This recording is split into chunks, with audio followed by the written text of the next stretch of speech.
அண்மை செய்தியை பார்த்து வருகிறோம். பாலியல் வன்புணர்வு செய்த முத்துக்குமார் என்ற இளைஞர் கைது செய்யப்பட்டிருக்கிறார். நாகையில் மாவட்டம் வேளாங்கண்ணி அருகே கணவரை இழந்த பெண்ணை பாலியல் வன்புணர்வு செய்த இளைஞருக்கு தண்டனை வழங்க வேண்டும் என்பதை வலியுறுத்தி அங்கு கடையடைப்பு போராட்டமானது நடைபெற்று வருகிறது. பறவை வர்த்தகர்கள் நலச்சங்கம் சார்பில் கடையடைப்பு போராட்டமானது முன்னெடுக்கப்பட்டிருக்கிறது. இது குறித்த விவரங்களோடு இணைகிறார் எம்முடைய செய்தியாளர் லெனின்.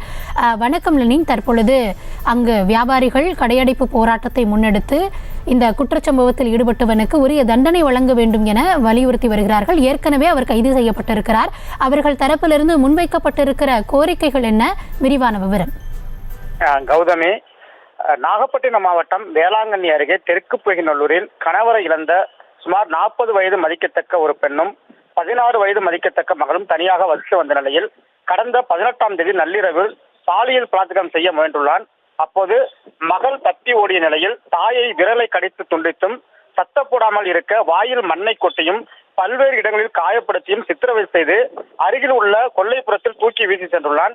இந்த நிலையில் 3 தனிப்படைகள் அமைக்கப்பட்டு கருவரங்கடை அருகே புதுச்சேரி மாநிலம் காரைக்கால் மேட்டைச் சேர்ந்த 28 வயதான முத்துக்குமார் என்பவனை பிடித்தார்கள். அப்போது தப்பி ஓடிய போது கீழே விழுந்து கைகாலில் முறிவு ஏற்பட்டு உரத்து மருத்துவமனையில் அவனை அனுமதித்து சிகிச்சை மேற்கொண்டனர். இந்த நிலையில் பறவை வர்த்தகர்கள் நலச்சங்கம் சார்பில் வணிகர்கள் 100க்கும் மேற்பட்டோர் கடைகள் அடைத்து போராட்டத்தில் ஈடுபட்டுள்ளனர். இந்த போராட்டத்தில் கணவரை இழந்த பெண்ணை கொலை முயற்சியுடன் தாக்கி மிகவும் கொடூரமான முறையில் பாலியல் வன்புணர்வு செய்த காமக்குடனை அதிகபட்ச தண்டனையாக வழங்க வேண்டும். பாதிப்படைந்த குடும்பத்திற்கு ரூபாய் 50 லட்சம் நிதி வழங்க வேண்டும். குடும்பத்தை இழந்தவருக்கும் பாதிக்கப்பட்ட மகளுக்கு அரசே முன்வந்து படிக்க வைக்க வேண்டும். பாதிக்கப்பட்ட மகளுக்கு அரசு வேலை வழங்க வேண்டும் உள்ளிட்ட கோரிக்கைகள் வலியுறுத்தி காலை 6 மணி முதல் தற்போது வரை இந்த கடையெடுப்பு போராட்டத்தில் ஈடுபட்டுள்ளனர். குறிப்பாக மாதர் சங்க அமைப்புகளும் இந்த போராட்டத்தில் ஈடுபட்டு அந்த குற்றவாளிக்கு கடுமையான தண்டனை வழங்க வேண்டும் என்ற ஒரு கோரிக்கையை முன்வைத்து இந்த போராட்டத்தில் ஈடுபட்டுள்ளனர். சோதனை தற்போதைய விவரங்களுக்கு நன்றி லெனின். செய்திகளை உடனுக்குடனும் துல்லியமாகவும் தெரிந்து கொள்ள சப்ஸ்கிரைப் பண்ணுங்க.